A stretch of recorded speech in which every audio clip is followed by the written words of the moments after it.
Introduction Rupali करून देते. Hello, नमस्कार. तुमचं सोनाली गुड लाईफमध्ये खूप खूप स्वागत. आणि आम्ही आज जात आहोत आमच्या खास मित्राकडे.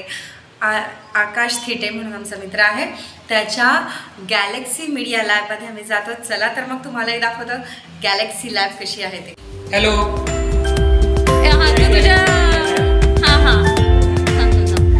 तू आकाश तूच मला दाखवत. गॅलेक्सी मीडिया लॅब्स बेसिकली आम्ही 4 गोष्टींवरती काम करतोय. सगळ्यात पहिली महत्त्वाची गोष्ट म्हणजे सोशल मीडिया मॅनेजमेंट. दुसरं आहे मीडिया जनरेशन्स, म्हणजे मीडियामधली कुठलीही गोष्ट असू दे, अगदी ॲडव्हर्टाइजमेंट, ऑडिओ आहे, व्हिडिओ आहे, कुठल्याही ॲड्स बनवायच्या, स्क्रिप्टिंग करायचं, नाटक बसवायचं, शो अख्खाच्या अख्खा डिझाईन करायचा आहे, या सगळ्या गोष्टी. त्यानंतर महत्त्वाचं म्हणजे ॲडव्हर्टायझिंग हा सगळ्यात महत्त्वाचा पार्ट, जो सोशल मीडियामध्ये पण येतो आणि सगळीकडे येतो. प्लस इव्हेंट मॅनेजमेंट, म्हणजे इव्हेंट तुमचा कुठलाही असेल, तो डिझाईन करणं असेल, फोटोग्राफी असेल, वेडिंग असेल, त्याच्यासाठी लागणारी प्रत्येक गोष्ट आम्ही इथे तुम्हाला प्रोव्हाइड करायचा प्रयत्न करतोय. सो या 4 गोष्टींवरती आम्ही प्रयत्न करतोय. सो इथे आहे आमचा सगळ्यात महत्त्वाचा पॉडकास्ट सेटअप. बघूया आपण. इथे आम्ही एक बेसिक पॉडकास्ट सेटअप केलेला आहे, जिथे आपल्याला तुम्हाला हवं तसं डिझाईन बॅकग्राऊंडला करता येईल. इथे पूर्णपणे आम्ही ग्रीन स्क्रीनसाठी जागा ठेवलेली आहे. इथे संपूर्ण ग्रीन स्क्रीन लागू शकतं बॅक साईडनी, जेणेकरून तुम्हाला ग्रीन स्क्रीनवरती पण काम करता येईल. आणि एक बेसिक काळ्या पडद्याचा हा सेटअप सुद्धा इथे आमचा रेडी आहे. कुठलाही पॉडकास्ट अत्यंत सुंदर 3 कॅमेरा सेटअप, 2 कॅमेरा सेटअप, जसं तुम्ही म्हणाल जशी तुमची रिक्वायरमेंट आहे त्यानुसार आपल्याला इथे करता येईल. अत्यंत रिजनेबल आणि खूप साधे पॅकेजेस आम्ही तुम्हाला देणार आहोत. आणि आपण हे सगळं काम पॉडकास्टचं बेसिकली इथे करू शकतो. पण फक्त पॉडकास्ट नाही होणार आहे, कविता रेकॉर्ड करायची आहेत, गाणी रेकॉर्ड करायची आहेत, एखाद्याला डीजे नाईट इथून वाजवायची आहे, तो ग्रीन स्क्रीनवरती इथे उभा राहून अख्ख्या जगाला नाचवू शकतो. खूप साऱ्या गोष्टी ऑनलाईन इथून सुद्धा होऊ शकतात. सो शास्त्रीय बैठका गाण्यांच्या होऊ शकतात इथे.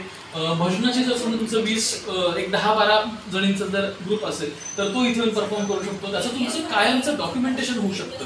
बेसिकली आपल्याला खूप वेळा असं होतं की अरे आपण कार्यक्रम करून गेलो, अरे हे रेकॉर्ड करायला पाहिजे होतं, किंवा आपण एवढी छान तयारी केली होती, आता परत 6 महिन्यानंतर तर तेच गाणं तसं होईल याची गॅरंटी नाहीये, किंवा आपण तेव्हा वेगळ्या गाण्याच्या पाठीमागे लागलेलो असू. तर अशा गोष्टी तुम्हाला रिजनेबल रेटमध्ये इथे करून मिळतील. कारण आम्हाला अधिकाधिक लोकांपर्यंत खूप सोप्या पद्धतीनं आणि खूप एका ठराविक खर्चापर्यंतच आम्हाला त्यांना सगळ्यांना मदत करायला खूप आवडणार आहे.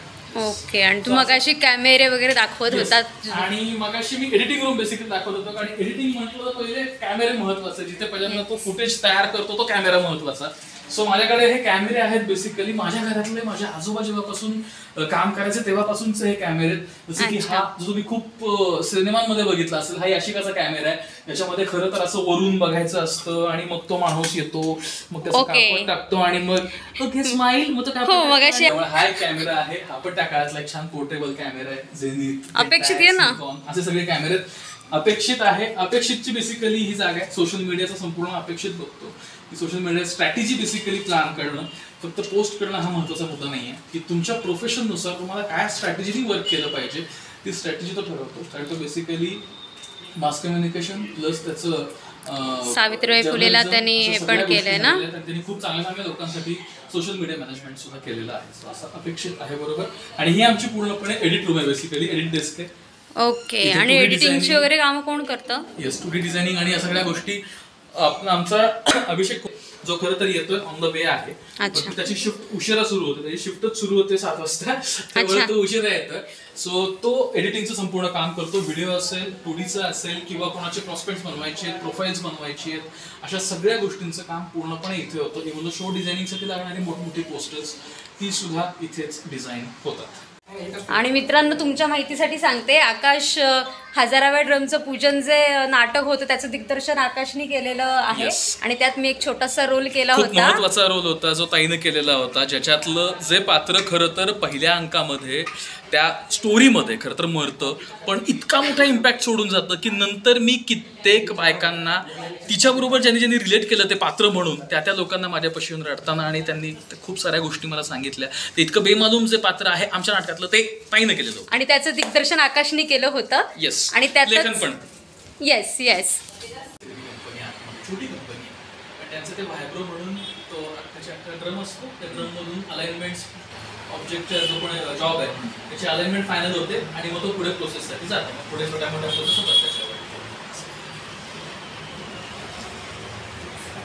सीएमए रोडची एक कंपनी होती जे त्यांच्या वेगवेगळ्या ज्या काही असतील त्या फार टेक्निकल मला कळलं नाही.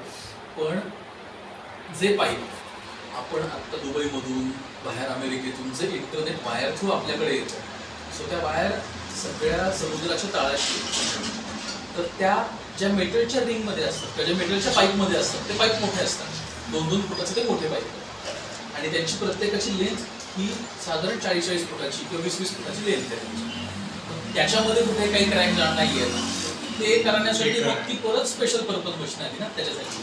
मग ती मशीन बनवणारी जी कंपनी आहे त्या कंपनीसाठी मग मी काही वर्ष काम केलं. त्यांचे 10-12 व्हिडिओज मी केले, नंतर परत ते ब्रेक झालं. या आहेत आकाशची आई. तर काकू काय म्हणताय? आकाशनी स्टुडिओ आता नवीन चालू केलाय, तर तुम्ही काय बोलू इच्छिता? खूप छान, अगदी अभिमानाची गोष्ट आहे. आत्तापर्यंत घरात काम चाललं होतं व्यवस्थित, अगदी ऑलराऊंडर आहे. त्याला Yes. खूप गरज होती लॅब होणं आणि ती झाली. त्यामुळे मी खूप आनंदात आहे. आता फक्त बघते इथून काय काय नवीन पाहायला मिळतंय त्याच्या प्रतीक्षेत आहे आणि 100% खात्री आहे की तो करून दाखवणार. आम्हाला पण खूप आनंद झाला आकाशचा स्टुडिओ बघून आणि आकाशला बऱ्याच दिवसांनी भेटून आणि काकूंना भेटून. याचा अशीच भेट द्या. येस. दीप सर्वतमो नाही